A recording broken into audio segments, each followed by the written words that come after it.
Hello again, welcome to our channel. We'll bring you another topic for today's discussion, which is you shall not covet.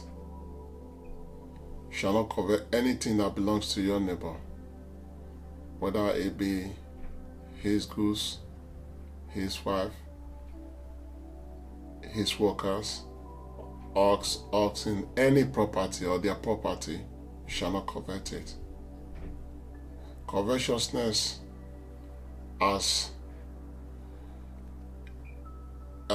we know it, we read from the scriptures, is when you look at people's thing and you believe it's your own. You take it with your mind. Before you know, this thing will lead to another thing. Both for you and the person, it is not good. I'll tell you the story of covetousness, which led to another sin.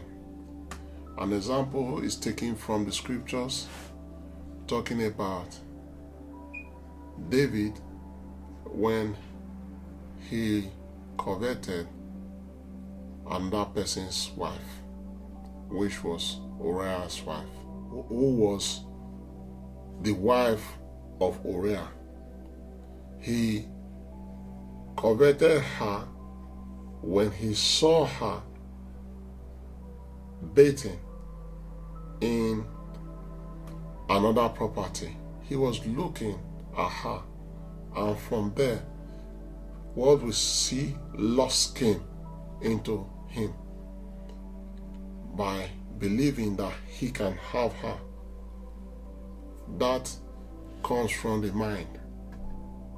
We know that that led to adultery. The first is he saw with his eyes and he coveted. He wanted it by all means. That led to the ego, which led to him asking for the woman to come. And in the process, he did not just commit adultery, he committed murder. Because from one sin led to another. Another example that is taken from the scriptures is Ahab, when he met Naboth and wanted the vineyard. What happened? He coveted it with his own eyes, because the vineyard was very beautiful. It was a very beautiful garden that he wanted for himself. Because Naboth refused to sell the vineyard to him, he was now sad, because he as a king had made it his own property in his own heart. That led to him wanting to acquire it, even though he gave money which was rejected by Naboth, because it was his father's inheritance. Because you do not sell your father's inheritance that was given to you. That was the tradition that is still prevalent in most cultures today. Even you do not have to sell things that are given to you, because that is a special price. It has no price. It is above any price, because it's above a prized possession. So that covetousness led to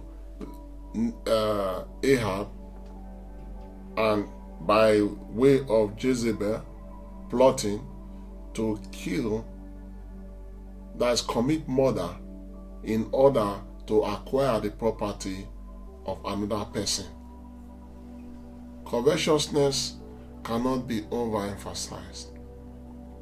In these modern days, we see what happens when people covet other people's property, whether it be their neighbor's wife or their employees, or whether it be even children. People can covet other people's children and think those children are theirs. They begin to believe that it is their own children, and by the time, before they know it, they are now acting as if they are mother or father of those children. Property. People can convert your property. Before you know, even some tenants in your home, they believe that house is theirs. They look for any reason to justify trying to own that property, even by way of, trying to possess it, through enemies. So we see that covetousness can lead to stealing, it can lead to murder, it can lead to bearing even false witness, because the process of coveting somebody's property, you have to lie. We understand that covetousness is a sinful habit, not just for yourself or against yourself, more correctly, against the person you are trying to deal with. You cause pain in the process, you cause